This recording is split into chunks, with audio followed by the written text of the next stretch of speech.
नमस्ते मित्रांनो, S S के दर्शन आपल्या आवडत्या चॅनलमध्ये आपलं स्वागत आहे। नवीन असाल तर नक्की लाईक करा, शेअर करा, सबस्क्राईब करा आणि असेच आमच्यासोबत आनंदाने शिकण्यासाठी बेल आयकॉनचं बटन जरूर प्रेस करा, कारण बेल आयकॉनचं बटन प्रेस केल्याशिवाय आमचे नवनवीन व्हिडिओज आपल्यापर्यंत पोहोचू शकणार नाहीत। चला तर मग आज काहीतरी नवीन शिकूयात।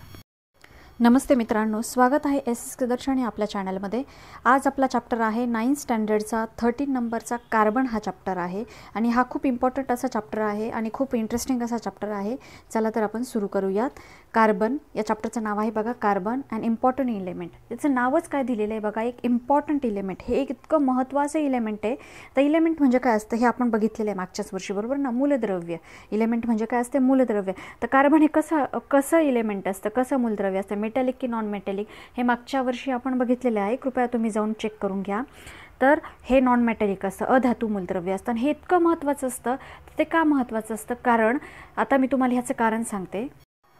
तर मित्रांनो, मला सांगा बरं, हे जे असतं आपल्या घरामध्ये जितक्या काही वस्तू असतात किंवा ह्या निसर्गामध्ये जितक्या काही वस्तू आहेत, मला सांगा ह्या वस्तूंना जर आपण एका यामध्ये टेस्ट ट्यूबमध्ये अशा एखाद्या काचेच्या परीक्षा नळीमध्ये ठेवलं आणि खालून बर्नरने जर त्याला उष्णता दिली, तर मला सांगा बरं काय होईल।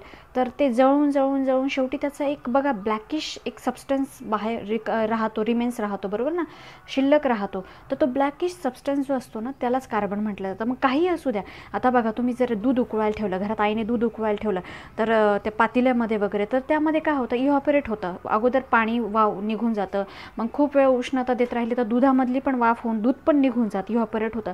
मग खाली काय राहतं, त्या पातेल्याच्या खाली ब्लॅक कलरचं बघा काय राहतं, तर ते ब्लॅक कलरचं जे राहतं ना, ते म्हणजे काय असतं, कार्बन असतो। आणि याचा प्रत्येक पदार्थ घ्या तुम्ही बघा, मग शुगर घ्या, साखर घ्या, ऊल घ्या म्हणजे लोकर घ्या, ड्राय लिव्ज म्हणजे झाडाची वाळलेली पानं घ्या, हेर घ्या, एखादा केस घ्या, सीड्स घ्या, बिया घ्या, स्प्लिट पल्सेस घ्या, असे दोन फाकड्या झालेले, दोन भाग झालेले असे पल्सेस घ्या, प्लास्टिक घ्या, काहीही घ्या आणि टेस्ट ट्यूबमध्ये ठेवा आणि त्याला खालून काय करा की उष्णता द्या आणि उष्णता दिल्यानंतर शेवटी त्या ट्यूबमध्ये काय शिल्लक राहील ते बघायचं। ब्लॅक कलरचा एक सबस्टन्स शिल्लक राहतो, तर तो ब्लॅक कलरचा सबस्टन्स म्हणजे काय असतो, कार्बन। म्हणजे या निसर्गातली कोणतीही वस्तू जर आपण उष्णता दिली आणि तिचा एंड करायचा प्रयत्न केला आपण, तर काय होतं की शेवटी तिच्यामध्ये एक शेवटचा एक पदार्थ शिल्लक राहतो आणि तो पदार्थ असतो कार्बन। म्हणजे हा कार्बन इतका महत्त्वाचा आहे की तो जवळपास सगळ्याच सबस्टन्समध्ये कसा असतो, सगळ्याच पदार्थांमध्ये कसा असतो, या सृष्टीवरच्या थोड्या बहुत प्रमाणात अवेलेबल असतो। समजलं या ठिकाणी। चला तर आपण बुकमध्ये जे आहे ते बघूयात। चला बघूयात या ठिकाणी बघा, you have learn that carbon is non metallic element. तुम्ही बघितलेलं आहे, नॉन मेटॅलिक असतो कार्बन, अधातू असतो, मागच्या वर्षी बघितलेलं आहे तुम्ही। यू हॅव आणि धातू आणि अधातूचे प्रॉपर्टीज काय असतात हे सुद्धा मागच्या वर्षी बघितलेले। कृपया तुम्ही त्या चॅप्टर जाऊन बघा 8th स्टँडर्डचे। You have also learn about its occurrence in nature in the form of some compounds. आता तो आपल्याला कसा सापडतो नेचरमध्ये, काही फॉर्ममध्ये कंपाऊंड स्वरूपात सापडतो, म्हणजे संयुगांच्या स्वरूपात सापडतो, असा तो आपल्याला एकत्र सापडतो, बरोबर ना। 2-3 कंपाऊंड एकत्र येऊन सापडतो। Take some milk in an evaporating dish. आता एका डिशमध्ये तुम्ही काय करायचं, मिल्क घेतलं आणि त्यात हीट दिली तिला, त्या डिशला तुम्ही इव्हॅपोरेट केलं बर्नरच्या साहाय्याने। व्हॉट रिमेन्स बिहाइंड, काय रिमेन्स राहतं खाली, bottom of an evaporating dish, त्या डिशच्या खाली काय राहतं मला सांगा बरं। तर complete evaporation of the milk, त्या मिल्कचं पूर्ण कम्प्लीट इव्हॅपोरेशन झाल्यानंतर जे राहतं खाली ते राहतं, म्हणजे त्याला म्हणतात कार्बन। काय म्हणतात, कार्बन। सेकंड बघा, the take small sample of sugar. आता शुगरचं सॅम्पल घ्यायचं, ऊलचं घ्यायचं, ड्राय लिव्ज घ्यायचं, हेअर घ्यायचं, सीड घ्यायचं, स्प्लिट पल्सेस घ्यायचं, प्लास्टिक घ्यायचं आणि वेगवेगळ्या सेपरेट टेस्ट ट्यूबमध्ये ठेवायचं आणि प्रत्येक ट्यूबला काय करायची, खालून हीट द्यायची आणि बघायचं पूर्णपणे ते जळून गेल्यानंतर त्या ट्यूबमध्ये खाली काय शिल्लक राहतं, ब्लॅक कलरचं एक सबस्टन्स। तर तो ब्लॅक कलरचा सबस्टन्स रिमेन राहतो ना, तर त्याला काय म्हटलं जातं, कार्बन म्हटलं जातं। तर बघा आता कार्बन काय बघा, carbon the element carbon is available abundantly in the nature. म्हणजे ते काय म्हणतात की हे जे कार्बन आहे हे एक इलेमेंट आहे, मूलद्रव्य आहे, बरोबर ना। हे अवेलेबल होतं नेचरमध्ये अबंडंटली, म्हणजे मुबलक प्रमाणात अवेलेबल होतं। पण कशा स्टेटमध्ये असतं ते, occur in free as well as in combined state. एक तर ते मुक्त अवस्थेत पण सापडतो नेचरमध्ये, म्हणजे स्वतंत्रपणे पण सापडतो, किंवा कंबाईंड फॉर्ममध्ये, म्हणजे 2-3 इलेमेंट एकत्र येऊन त्याच्यापासून तयार होतो। तर यांना काय म्हणतात, संयुग म्हणतात, कंबाईंड फॉर्ममध्ये म्हणतात। In this chapter let us study the properties of the non metallic element carbon. तर या चॅप्टरमध्ये आपण जे नॉन मेटॅलिक इलेमेंट आहे कार्बन, तर त्याच्या प्रॉपर्टी आपण काय करणार आहोत, स्टडी करणार आहोत. तर बघा आता हे लक्षात ठेवायचं आहे तुम्हाला. हा जो हे दिलेला आहे यांनी या ठिकाणी हा बॉक्स दिलेला आहे, तर हा पूर्णपणे लर्न करायचा तुम्हाला. कार्बनचा सिम्बॉल काय आहे, कॅपिटल C आहे, बरोबर ना. ॲटॉमिक नंबर काय आहे त्याचा, म्हणजे त्याचा अणुअंक. ॲटॉमिक नंबर म्हणजे काय असतो, त्याचा अणुअंक असतो जो 6 आहे. हे आपण मागच्या वर्षी बघितलेला आहे. ॲटॉमिक मास काय, त्याचं मास म्हणजे त्याचं अणुवस्तुमान काय, त्या ॲटॉमिक वस्तुमान, त्याचं अणुचं वस्तुमान काय आहे, तर 12 येते. इलेक्ट्रॉन कॉन्फिगरेशन, त्याच्यामध्ये इलेक्ट्रॉनचं संरूपण कसं केलेलं आहे त्याने, 2 आणि 4 हे असं आहे. संयुजा व्हॅलेन्सी म्हणजे संयुजा किती त्याची, 4. नॉन मेटॅलिक इलेमेंट येते. हे लक्षात ठेवायचं आहे तुम्हाला, हे पूर्णपणे लर्न करायचं आहे. आता इथे तुम्हाला now look at the list of an object, last column, it contains foodstuff, clothes, medicines, fuels, wooden objects. Carbon is the common and important constituents of all these substance. ते म्हणतात हे की जेवढे काही सबस्टन्स आहेत, फूड स्टफ्स, जे काही आपण फळं खातो, कपडे आपण जे अंगावर घालतो ना, ते कपडे सुद्धा, त्याच्यात सुद्धा कार्बन असतो. जे मेडिसिन्स, जे आपण औषधं खातो ना, ते मेडिसिन्समध्ये सुद्धा कार्बन असतो. फ्युअलमध्ये तर असतोच, बरोबर ना. पेट्रोल, डिझेल याच्यात तर, केरोसिन यात तर असतोच, हे तर आपल्याला माहिती आहे. वुडनमध्ये असतो कार्बन, हे तर आपल्याला माहिती आहे की लाकडामध्ये तर असतो. पण आपण जे कपडे घालतो त्यातही असतो, जे फ्रूट्स खातो, जे फळं भाज्या खातो त्यातही कार्बन असतो. आणि म्हणजे कार्बन हा एक इतका इम्पॉर्टंट कॉन्स्टिट्युएंट्स आहे, म्हणजे घटक आहे इतका, की हे आपल्याला इथे लक्षात आलं असेल. बघा आता या ठिकाणी व्हॉट इज कंपाऊंड. आता हे मागच्या वर्षी आपण बघितलेलं आहे. कंपाऊंड काय असतं, कंपाऊंड म्हणजे संयुग असतं, बरोबर ना. 2-3 एलिमेंट्स एकत्र येऊन काय होतात, एक कंपाऊंड तयार होतो. हाऊ आर कंपाऊंड फॉर्म, कसे कंपाऊंड फॉर्म होतात, मला संयुगे कशी तयार होतात. आता मला सांगा, कंपाऊंड ऑप्टेन डायरेक्टली और इनडायरेक्टली फ्रॉम. आता हे जे कंपाऊंड असतात ना, तर हे कुठून मिळवले जातात, डायरेक्टली किंवा इनडायरेक्टली, प्लांट्स आणि ॲनिमल्सपासून मिळवले जातात. तर हे जे वनस्पती आणि प्राणी असतात ना, तर यांच्यापासून जे कंपाऊंड तयार होतं ना, त्यांना ऑर्गॅनिक कंपाऊंड म्हणतात, त्यांना सेंद्रिय कंपाऊंड म्हणतात. आणि जे बघा जमिनीमध्ये मिनरल्स फॉर्ममध्ये असतं, बरोबर ना, खनिजांपासून जे मिळतात ना कंपाऊंड्स, तर त्यांना इनऑर्गॅनिक कंपाऊंड म्हणतात. ह्या 2 डेफिनेशन काय लक्षात ठेवा, की जे काही वनस्पती प्राण्यांपासून मिळतं, प्लांट आणि ॲनिमल्सपासून तुम्हाला कंपाऊंड मिळतात, त्यांना ऑर्गॅनिक कंपाऊंड म्हणजे सेंद्रिय म्हणतात, बरोबर ना. आणि जे काही मिनरल्स म्हणजे जमिनीतून तुम्हाला खनिजांपासून, आता खनिजं तर जमिनीमध्येच असतात, बरोबर ना, ह्या पृथ्वीमध्ये, या पृथ्वीच्या पोटातून जे काही मिनरल्स मिळतात आणि त्यांच्यापासून जे कंपाऊंड्स मिळतात तुम्हाला, तर त्यांना इनऑर्गॅनिक कंपाऊंड्स असं म्हटलं जातं, असेंद्रिय compound. All the organic compounds contain carbon. आणि एवढं लक्षात ठेवायचं, हे नेहमी लक्षात ठेवा, की सगळ्या ऑर्गॅनिक कंपाऊंडमध्ये काय असतो, कार्बन असतोच. म्हणजे हे जे काही फूड स्टफ्स आहे, हे सगळ्यांमध्ये काय असतो, कार्बन हा असतोच. आणि carbon is the main element even the cellular. आणि कार्बन हा मेन इलेमेंट आहे कशामध्ये, जे आपल्या सेलमध्ये, बघा आपल्या बॉडीच्या सेलमध्ये DNA असतो, DNA आणि RNA असतो, जो काय काम करत असतो, आपले हेरिडिटीचे कॅरेक्टरिस्टिक्स तो शोन करत असतो, बरोबर ना. जनरेशनसाठी, हे नेक्स्ट जनरेशनमध्ये तो ट्रान्सफर करत असतो. तर त्या DNA आणि RNA मध्ये सुद्धा काय असतो, कार्बन असतो. हे खूप इम्पॉर्टंट क्वेश्चन्स आहे एक्झामचे, हे नेहमी लक्षात ठेवायचे. Carbon is the main element even in cellular DNA और and RNA that transfer hereditary characteristics from one generation to next. हे लक्षात ठेवायचे एक्झामचे क्वेश्चन्स आहे, की कार्बन हे कंपाऊंड 2 पद्धतीचं असतं, ऑर्गॅनिक कंपाऊंड असतं आणि इनऑर्गॅनिक कंपाऊंड असतं. ऑर्गॅनिक कंपाऊंड म्हणजे जे प्लांट आणि ॲनिमलपासून डायरेक्टली किंवा इनडायरेक्टली मिळतं आपल्याला, त्यांना ऑर्गॅनिक म्हणतात. आणि जे मिनरल्सपासून मिळतं म्हणजे खनिजांपासून मिळतं, त्या कंपाऊंडला काय म्हणतात, इनऑर्गॅनिक कंपाऊंड म्हणतात. आणि सगळ्या ऑर्गॅनिक कंपाऊंडमध्ये काय असतो, कार्बन हा असतो. शिवाय कार्बन कशात असतो, आपल्या DNA, आपल्या सेलमध्ये जे DNA आणि RNA असतात ना, जे हेरिडिटी कॅरेक्टरिस्टिक्स जनरेशनसाठी शो करतात, तर त्याच्यामध्ये सुद्धा काय असतो, कार्बन असतो. समजले या ठिकाणी. चला पुढे मूव्ह होऊयात. बघा या ठिकाणी इंट्रोडक्शन टू सायंटिस्ट. आता ह्या सायंटिस्टचं इंट्रोडक्शन दिलेले आहे. हे जे सायंटिस्ट आहे यांचं नाव कायम लक्षात ठेवायचं, खूप इम्पॉर्टंट आहे, कारण यांनीच सगळा शोध लावलेला आहे. तर हे जर्मन सायंटिस्ट होते, जे रसायनशास्त्रज्ञ होते, केमिस्ट होते. त्यांचं नाव ओहलर होतं. ते ओहलर ह्या सायंटिस्टने काय केलं होतं, की जे इनऑर्गॅनिक कंपाऊंड होतं ना, त्याचं नाव होतं अमोनियम सायनेट. इनऑर्गॅनिक म्हणजे असेंद्रिय कंपाऊंड होतं, असेंद्रिय संयुग होतं, अमोनियम सायनेट नावाचं. त्याच्यापासून त्यांनी काय सिंथेसाइज केलं, सिंथेसाइज म्हणजे संश्लेषित केलं ऑर्गॅनिक कंपाऊंड, म्हणजे जे सेंद्रिय कंपाऊंड आहे, सेंद्रिय संयुग, त्याचं नाव होतं युरिया. युरिया त्यांनी काय केलं, त्याच्यापासून संश्लेषित केली. आणि त्याच्यानंतर ही पद्धतच पडली, म्हणजे many organic compounds have been made from inorganic compound. आणि त्याच्यानंतर मग हे नेहमी शोध लागल्यानंतर हे खूप जास्त मोठ्या प्रमाणावर ऑर्गॅनिक कंपाऊंड्स हे मिळवले गेले इनऑर्गॅनिक कंपाऊंड्सपासून, कारण का त्याच्यामध्ये कार्बन हा फाउंड व्हायचा, हे मेन एलिमेंट त्याच्यामध्ये फाउंड व्हायला लागलं. म्हणून तर ऑर्गॅनिक केमिस्ट्री म्हणून ही जी सेंद्रिय रसायनशास्त्रज्ञ आहे ना, शास्त्र जे आहे ना, त्याला काय म्हटलं जातं, refer to as a chemistry of carbon compound. म्हणून त्यालाच काय म्हटलं जातं की कार्बनचं केमिस्ट्री म्हटली गेली त्याला. तिथून पुढे त्याला नाव काय पडलं की कार्बनची रसायनशास्त्र असं नाव त्याला पडलं गेलं. बघा मग याचा फॉर्म्युला दिलेला आहे NH4 + CnO-. त्याला जर हिट दिली तुम्ही, म्हणजे अमोनियम सायनेट, याचा अमोनियम सायनेटचा हा फॉर्म्युला आहे, तर त्याला जर हिट दिले तर त्याच्यापासून काय मिळते, युरिया मिळते. बघा NH2CONH2 हा युरियाचा फॉर्म्युला झालेला आहे. हा लक्षात ठेवायचा, हा एक्झामला विचारला जाऊ शकतो. चला पुढे मूव्ह होऊयात.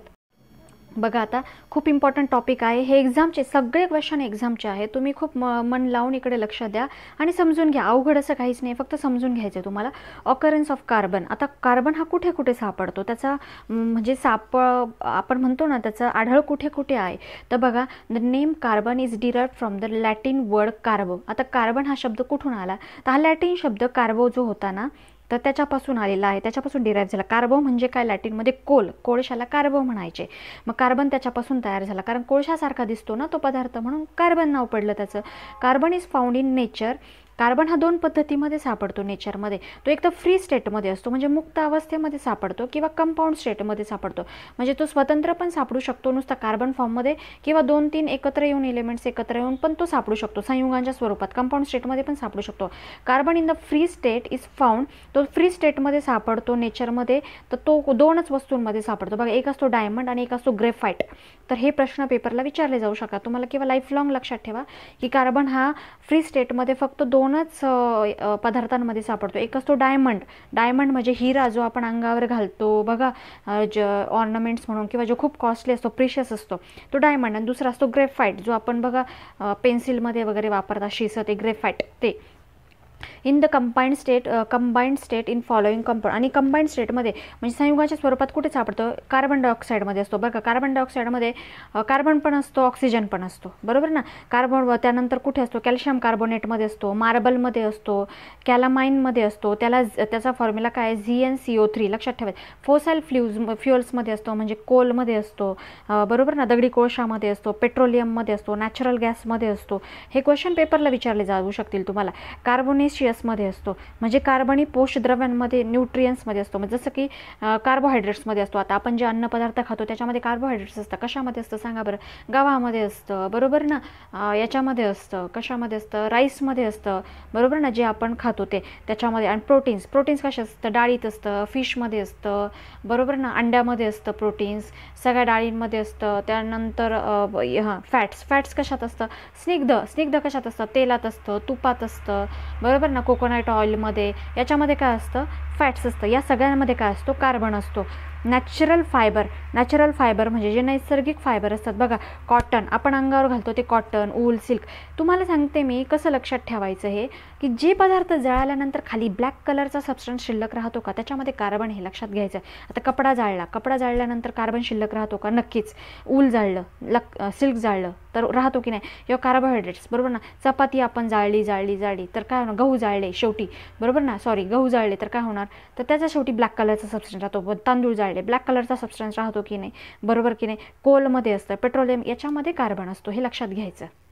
आता बघा, हे नॉलेजसाठी आहे तुमच्या. In the earth crust. आता ह्या अर्थ क्रस्ट म्हणजे पृथ्वीच्या कवचामध्ये कार्बन प्रेझेंट आहे. The extent of approximately 0.27%. तर किती आहे तो पृथ्वीच्या कवचामध्ये, 0.27% इन द फॉर्म ऑफ कार्बोनेटच्या फॉर्ममध्ये आहे, तो कोलच्या फॉर्ममध्ये आहे. पेट्रोलियम, जे आपण पृथ्वीच्या पोटातून काढतो बघा, कोल काढतो, पेट्रोलियम काढतो, तो किती आहे, 0.27%. हा विचारला जाऊ शकतो तुम्हाला. In atmosphere. आता ॲटमॉस्फिअरमध्ये, ह्या वातावरणामध्ये किती आहे, the proportion of carbon in the form of carbon dioxide approximately 0.03%. आता ह्या वातावरणामध्ये किती आहे, 0.03%. इतका कमी आहे, तरी आपल्याला तो खूप पुरेसा आहे, कारण तो जास्त झाला तर मग आपल्याला, ह्युमन बिंगला किंवा ह्या जीवांना जगण्यासाठी त्रास होईल, बरोबर ना. तो तितकाच आपल्याला पुरेसा आहे, इतका कमी प्रमाणात असून. Some times of plants which grow on the ocean floor converts carbon in marine water into the calcium carbonate. आता हे जे म्हणतात की जे महासागरांच्या तळाशी, म्हणजे जे काही काही प्लांट्स असतात ते काय करतात, तर पाण्यामध्ये पण कार्बन असतो ना, बरोबर की नाही, आपल्या पाण्यामध्ये पण पाण्यात कार्बन असतो, वॉटरमध्ये, तर त्या कार्बनचं ते काय करतात, कन्व्हर्जन करतात. कशामध्ये, कॅल्शियम कार्बोनेटमध्ये करतात, मरीन वॉटरचं, बरोबर ना, मरीन वॉटरमध्ये जे कार्बन असतो ना त्याचं कन्व्हर्जन ते कशात करतात, कॅल्शियम कार्बोनेटमध्ये करतात. समजलं, चला पुढे जाऊयात. बघा या ठिकाणी आता प्रॉपर्टीज ऑफ कार्बन, ह्या खूप इम्पॉर्टंट प्रॉपर्टीज हे लक्षात ठेवायच्या आहेत तुम्हाला. प्रॉपर्टीज काय, त्याचे गुणधर्म काय. बघा पहिला गुणधर्म आहे त्याच्या ॲलोट्रॉपिक नेचर ऑफ कार्बन. तर त्याची अपरूपता, कार्बनची ॲलोट्रॉपिक नेचर म्हणजे कसं असतो की त्याचा जो हा असतो ना, केमिकल प्रॉपर्टी असतात ना त्या सेम असतात,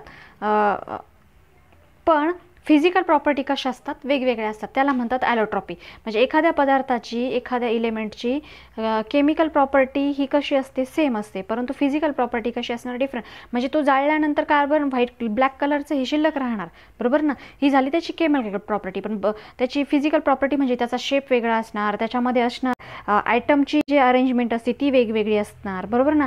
तर याला काय म्हटलं जातं, फिजिकल प्रॉपर्टी. तर ह्या कार्बनच्या तसाच आहे. बघा आता एक एक्झाम्पल सांगते मी तुम्हाला. जसं बटाटा असतो, आपला बटाटा खाण्याचा पदार्थ असतो, तो एक बटाटा काय आहे, बटाटा तोच आहे, पण तो कशा वेगवेगळ्या पद्धतीनं कसा वापरला जातो. वडामध्ये घातला तर वडापाव बनतो, डाळीमध्ये घातला तर, मैद्यामध्ये घातला तर समोसा बनतो, याच्यात तळून काढला तर भजे बनतो, चिप्स बनतात, बरोबर ना. तर म्हणजे एकच बटाटा आहे, पण तो काय केला जातो, वेगवेगळ्या फॉर्ममध्ये तो वापरला जातो. म्हणजे त्याची भौतिक प्रॉपर्टी काय होते, लगेच चेंज होते, बरोबर ना. पण त्याची रासायनिक प्रॉपर्टी जी आहे ती मात्र सेम राहते. तो बटाटाच आहे, त्यातले गुणधर्म तेच आहेत. लक्षात आलं या ठिकाणी. तर तसंच आहे इथं ॲलोट्रॉपिक त्यालाच म्हणतात. तर ते आपण कार्बनचं बघणार आहोत. तर कार्बन सोबतच सल्फर आणि फॉस्फरस हे सुद्धा काय असतात, ॲलोट्रॉपिक नेचरमध्ये असतात या पृथ्वीच्या पोटामध्ये. पण आपण आता बघणार आहोत फक्त कार्बनचंच. चला बघूयात. Allotropy, some elements occur in nature in more than one form. काही इलेमेंट्स जे असतात, काही मूलद्रव्य असतात जे नेचरमध्ये एकापेक्षा जास्त स्वरूपात आढळतात. The chemical properties of this different from the same forms are the same but their physical properties are different. त्यांच्या केमिकल प्रॉपर्टीज कशा असतात, सेम असतात, पण त्यांच्या फिजिकल प्रॉपर्टीज ह्या वेगवेगळ्या असतात. This properties of element is called allotropies. यालाच काय म्हणतात, ॲलोट्रॉपी असं म्हणतात. मग कार्बनसारखं, like carbon, sulphur and phosphorus also exhibit allotropy. मग कार्बनसारखं सल्फर आणि फॉस्फरस हे सुद्धा काय असतात, ॲलोट्रॉपिक असतात. पण आपण फक्त कार्बनचंच बघणार आहोत कारण चॅप्टर कार्बनचा आहे. चला आता बघूयाच ॲलोट्रॉप्स ऑफ कार्बन. आता त्याची अपरूपता बघायची कार्बनची. पहिला असतो, लक्षात ठेवा, पेपरला विचारलं जाणार आहे. पहिला असतो ॲलोट्रॉप्समध्ये क्रिस्टलाइन फॉर्ममध्ये, स्फटिक रूपात सापडतो, आणि एक क्रिस्टलाइज फॉर्ममध्ये असतो आणि एक नॉन क्रिस्टल फॉर्ममध्ये असतो. ते बघणार आहे आपण. तर आता क्रिस्टलाइन फॉर्ममध्ये जे असतात ते बघा, यामध्ये असतो एक डायमंड असतो, दुसरा जो असतो तो ग्रॅफाईट असतो, आणि थर्ड जो असतो ना याच्यामध्ये, तर थर्ड जो असतो तो फुलरेन्स असतो. हे 3 लक्षात ठेवायचे आहे तुम्हाला क्रिस्टलाइन फॉर्ममध्ये. आता बघा याच्या प्रॉपर्टी काय असतात क्रिस्टलाइन फॉर्ममध्ये. Crystalline form has a regular and defined arrangement of item. Crystalline फॉर्ममध्ये ह्या स्फटिक जे असतात ना यांची जी आयटमची अरेंजमेंट असते आतमध्ये, प्रत्येक वस्तू ही आयटमपासून बनलेली असते. आता हे तर आपल्याला माहितीच आहे, प्रत्येक पदार्थ, तर यांच्यामध्ये जी आयटमची अरेंजमेंट असते ती डिफाइनाइट आहे आणि रेग्युलर आहे. They have a high melting point and boiling point. त्यांचा जो मेल्टिंग पॉईंट आहे म्हणजे वितळण्याचा आणि उत्कलांक पॉईंट आहे बॉईल होण्याचा, तो कसा आहे, खूप हाय आहे, उच्च आहेत. म्हणजे खूप उच्च लेवलला जाऊन ते काय होणार, मेल्ट होणार, आणि खूप उच्च लेवलला जाऊन ते काय होणार, बॉईल होणार, म्हणजे हाय टेम्परेचरला जाऊन. Crystalline form has a defined geometrical shape. आणि क्रिस्टलाइन जेवढे काही पदार्थ असतात याच्यामध्ये त्याला काय असतात, जिओमेट्रिकल शेप असतो. बघा आता याचा शेप कसा आहे, 1 2 3 4 5 आहेत ना याला, बरोबर ना. एजेस किती आहेत, 5 edges, sharp edges and plane surface. याचा वरचा सरफेस कसा असतो, प्लेन असतो, आणि एजेस कशा असतात बघा, एकदम शार्प असतात. तर हा त्याचा काय असतो, जिओमेट्रिकल शेप असतो. Carbon has 3 crystalline allotropes. कार्बनला 3 क्रिस्टलाइन ॲलोट्रॉप्स आहे. पहिला असतो डायमंड, दुसरा मी तुम्हाला सांगितलं ना ग्रॅफाईट असतो, तिसरा कोणता असतो, फुलेरेन्स असतो. बघा या ठिकाणी diamond are found in India mainly in Golconda. तेलंगणामध्ये गोलकोंडा, तिथे डायमंड सापडला जातो. आणि दुसरा आहे पन्ना तर खूपच फेमस आहे, त्याच्यावर मूवीज पण निघालेले खूप, आणि सॉंग्स पण आहेत बघा. ते हिरा पन्ना की तमन्ना है, हिरा मुझे मिल जाए. ते पन्ना मध्य प्रदेशमध्ये आहे, जिथं हिऱ्याच्या खाणी आहेत, हिरा सापडतो मोठ्या प्रमाणात. Diamonds are also found in South Africa, Brazil, Belgium, Russia आणि अमेरिका. या ठिकाणी पण हिरा सापडला जातो, तो खूप प्रिशियस आहे. आता बघा याचं स्ट्रक्चर कसं आहे. स्ट्रक्चर कसं आहे त्याचं बघा. आता डायमंड कसा असतो, त्याच्यामध्ये जो कार्बनचा आयटम असतो, अणू असतो, तो बाउंडेड असतो. प्रत्येक अणू हा बाउंडेड असतो 4 नेबरिंग आयटममध्ये. बघा हा कार्बनचा एक अणू आहे, तो शेजारच्या 4 आयटमने काय केलेला आहे, बाउंड केलेला आहे. आणि प्रत्येक अणू 2 किंवा due to this 3 dimensional structure, हे जे त्याचं 3 डायमेन्शनल स्ट्रक्चर आहे ना, त्यामुळे त्याचं त्रिमितीय रचना जी आहे ना, त्याच्यामुळे हिऱ्याला काय येतो, डायमंडला कठीणपणा येतो, व्हेरी हार्ड होतो. त्यामुळे हिरा खूप मजबूत होतो, कारण प्रत्येक त्याचा कार्बनचा आयटम हा बाकीच्या 4 आयटमनी काय केलेला, तो पक्का बॉन्ड केलेला आहे, बरोबर ना. आता प्रॉपर्टीज काय आहे त्याच्या बघा. Brilliant and pure diamond is the hardest natural substance.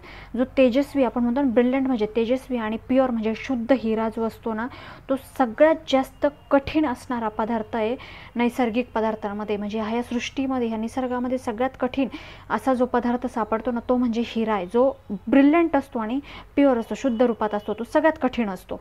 The density of diamond, डायमंडची डेन्सिटी म्हणजे घनता किती आहे, 3.5 ग्रॅम पर सेंटीमीटर क्यूब इतकी आहे. ही लक्षात ठेवायची, पेपरला विचारते. मेल्टिंग पॉईंट म्हणजे डायमंड हा किती डिग्री सेल्सिअसला जाऊन मेल्ट होतो, तर 3500 डिग्री सेल्सिअस इतकं त्याला टेम्परेचर दिलं तर तो मेल्ट होत असतो. हे लक्षात ठेवायचं, किती जास्त लागतं बघा त्याला. When diamond is heated at 800 degree Celsius in the presence of oxygen, म्हणजे ऑक्सिजन असताना जर डायमंड हा हिट केला तर 800 म्हणजे 800 डिग्री सेल्सिअसला तर तो काय होतो, carbon dioxide is given away, तर त्याच्यातून कार्बन डायऑक्साईड काय होतो, हा बाहेर पडतो. तर 800 डिग्री सेल्सिअसला 800 डिग्री सेल्सिअसलाच बाहेर पडतो. In this process no other product beside CO2 is form. तर याच्यामध्ये काय होतं मग, दुसरा कोणताही पदार्थ मग तयार होत नाही जर तो ऑक्सिजनच्या सानिध्यामध्ये जर त्याला हिट दिली तर. फक्त मग 800 डिग्री सेल्सिअसला त्यातून कार्बन डायऑक्साईड बाहेर पडेल, दुसरा कोणताही याच्यातून सबस्टन्स, याच्यातून प्रोडक्ट याच्यातून मिळत नाही. मग diamond does not dissolve in any solvent. Diamond हा असा एक पदार्थ आहे, तो कोणत्याही सॉल्व्हंटमध्ये डिझॉल्व्ह नाही होत, तो आहे तसाच राहतो. Acid bases have no effect on diamond, म्हणजे आम्लाचा, ॲसिडचा म्हणजे आम्लाचा आणि बेसिसचा म्हणजे आम्लारीचा याच्यावर कोणताही परिणाम होत नाही. म्हणजे तुम्ही लिंबू टाका किंवा काही टाका, त्याच्यावर काही परिणाम होत नाही, तो आहे तसाच राहतो. म्हणून तो डायमंड इतका कॉस्टली का आहे, त्याच्यावर कशाचाच परिणाम होत नाही आणि तो एकदम शाईन पण करतो आणि प्युअर स्वरूपात असतो. Diamond is a bad conductor of electricity. पण डायमंड, आता हा क्वेश्चन पेपरला विचारला जाऊ शकतो की डायमंड हा इलेक्ट्रिसिटीचा गुड कंडक्टर आहे की बॅड कंडक्टर आहे. डायमंड हा बॅड कंडक्टर आहे इलेक्ट्रिसिटीचा. त्याच्यातून इलेक्ट्रिसिटी ही वाहून नेली जात नाही, कारण का त्याच्यामध्ये फ्री इलेक्ट्रॉन्स नाही आहे ना, बरोबर ना. कोणत्याही फ्री इलेक्ट्रॉन्स असतील तरच त्याच्यातून काय जाते, इलेक्ट्रिसिटी ही काय होते, नेली जाते, वाहून नेली जाते, तो गुड कंडक्टर बनतो इलेक्ट्रिसिटीचा. पण डायमंडमध्ये फ्री इलेक्ट्रॉन्सच नाही आहे, म्हणून डायमंड हा गुड कंडक्टर नाही इलेक्ट्रिसिटीचा. समजलं. आता युजेस बघा. Diamond are used in a glass cutting. Diamond कुठे कुठे यूज केला जातो, ग्लास कटिंग करण्यासाठी, कारण डायमंड हा खूप हार्ड असतो, ग्लास एकदम शार्पपणे कट होते. अँड रॉक ड्रिलिंग मशीन्स, आणि जे ड्रिल करण्याचं मशीन असतं त्याच्या पॉईंटला हिरा लावलेला जातो. Diamonds are used in ornaments. आता ऑर्नामेंट्समध्ये तर वापरतात, दागिन्यांमध्ये, स्त्रियांच्या, पुरुषांच्या अंगठ्यांमध्ये वगैरे, बरोबर ना.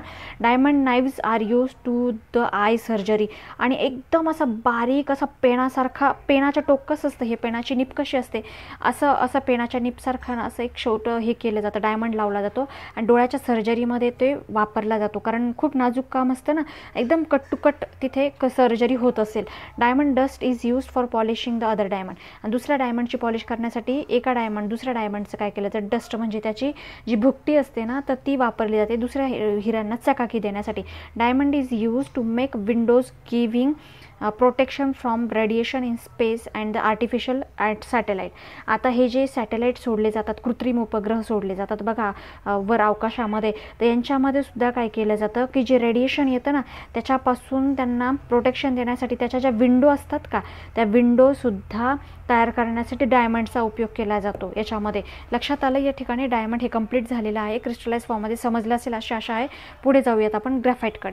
चला मित्रांनो, आता सेकंड बघूयात आपण. कार्बन हॅज 3 क्रिस्टलाइन ॲलोट्रॉप्स आपण बघितले. फर्स्ट डायमंड बघितला, तर सेकंड बघतो आपण ग्रॅफाईट.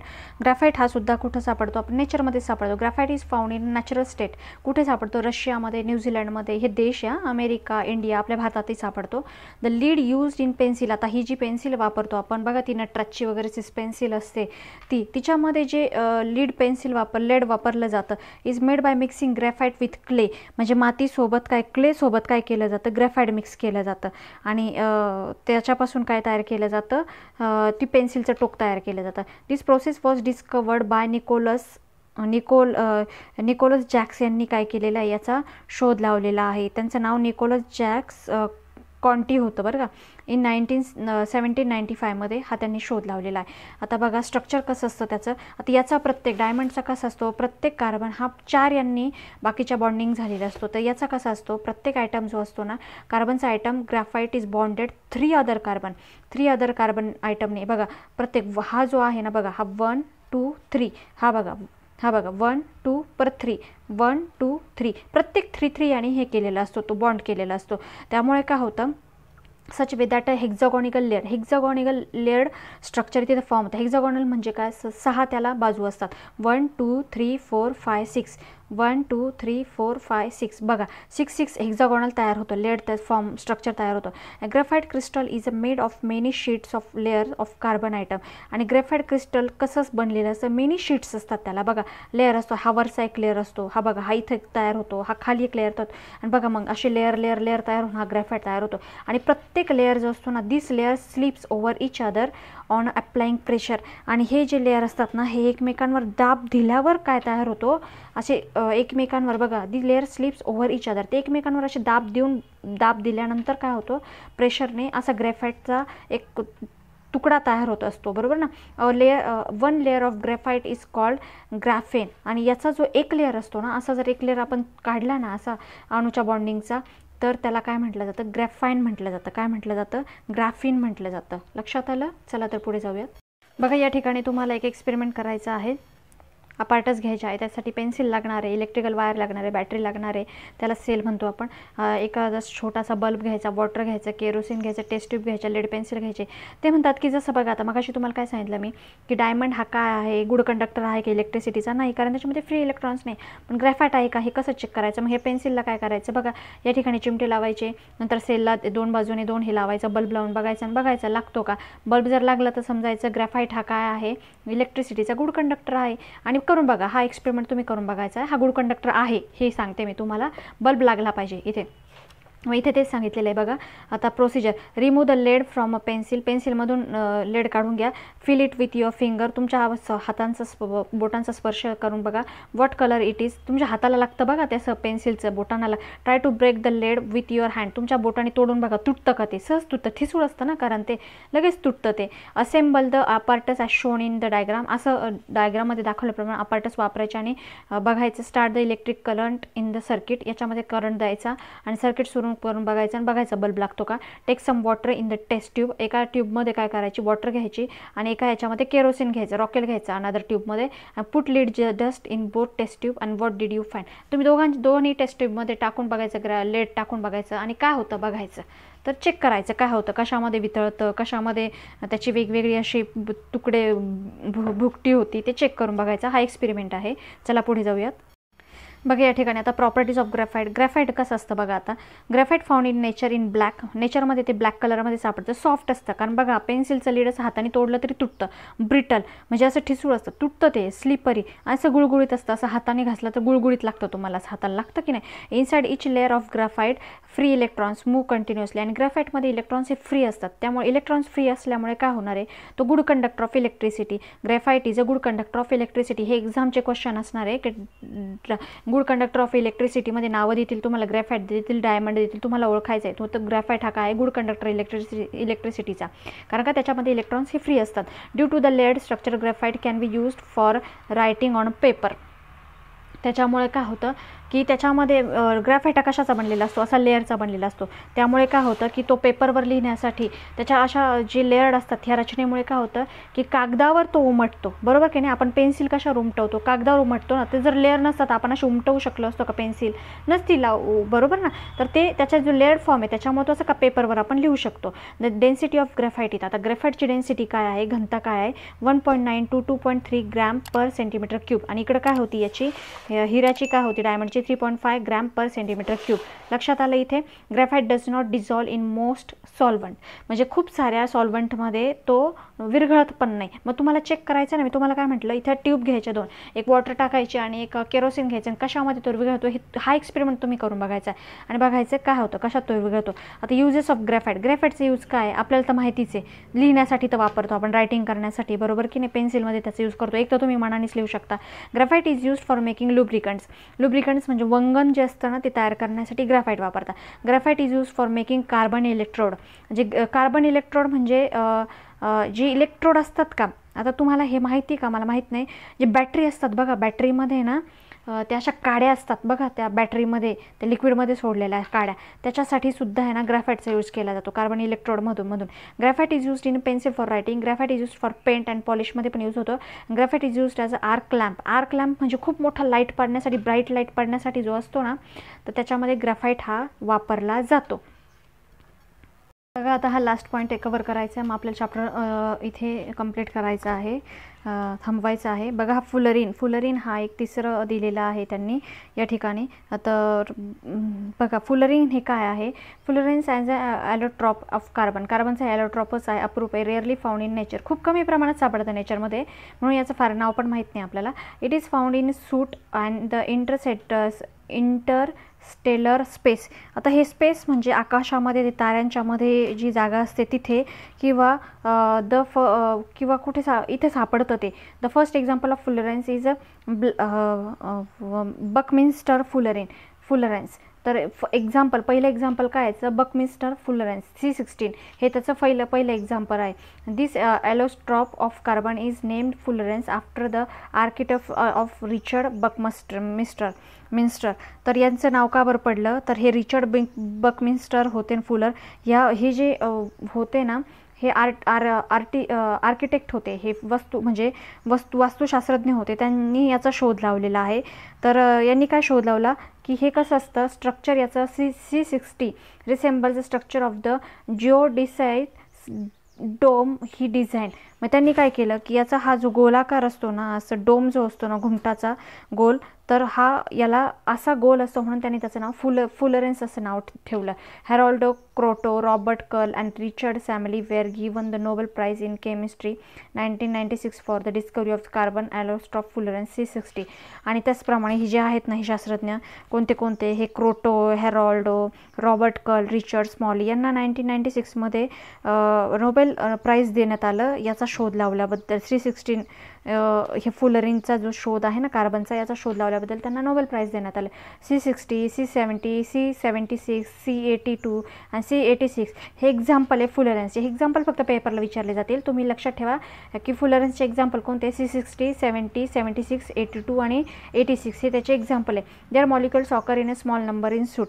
आणि त्यांचे मॉलिक्युल्स असतात म्हणजे जे रेणू असतात ना, एक तर ते नेचरमध्ये कमी प्रमाणातच असतात आणि काजळीमध्ये सापडतात. कुठे सापडतात, सूटमध्ये म्हणजे काजळीमध्ये, जी काजळी असते का त्याच्यामध्ये सापडतात ते. चला पुढे जाऊया. बघा आता मित्रांनो या ठिकाणी कार्बनचे 3 क्रिस्टलाइन ॲलोट्रॉप्स आपण बघितले, डायमंड, ग्रॅफाईट आणि फुलरेन्स आपण बघितला. आणि या ठिकाणी आपला चॅप्टर आजचा हा पार्ट कंप्लीट झालेला आहे, पार्ट 1 कंप्लीट झालेला आहे. चॅनल आवडला असेल तर नक्की लाईक करा, शेअर करा, सबस्क्राईब करा आणि बेल आयकनचं बटन जरूर प्रेस करा, कारण बेल आयकन दाबल्याशिवाय आपल्याला आमचे नवनवीन व्हिडिओज आपल्यापर्यंत पोहोचू शकणार नाही. आणि जास्तीत जास्त चॅनलला सपोर्ट करा जेणेकरून आम्हाला नवीन व्हिडिओज बनवण्यासाठी जास्त मोटिवेशन मिळेल. चला तर भेटूया नेक्स्ट पार्टमध्ये. तोपर्यंत स्वस्त राहा, मस्त राहा, सुखी राहा, आनंदी राहा. धन्यवाद. मित्रांनो चॅप्टरचा रिमेनिंग पार्ट 2 मध्ये कव्हर करण्यात आलेली आहे. त्याची लिंक खाली डिस्क्रिप्शन बॉक्समध्ये दिलेली आहे, कृपया ती फॉलो करावी. पुन्हा भेटू न्यू पार्टसोबत. तोपर्यंत धन्यवाद.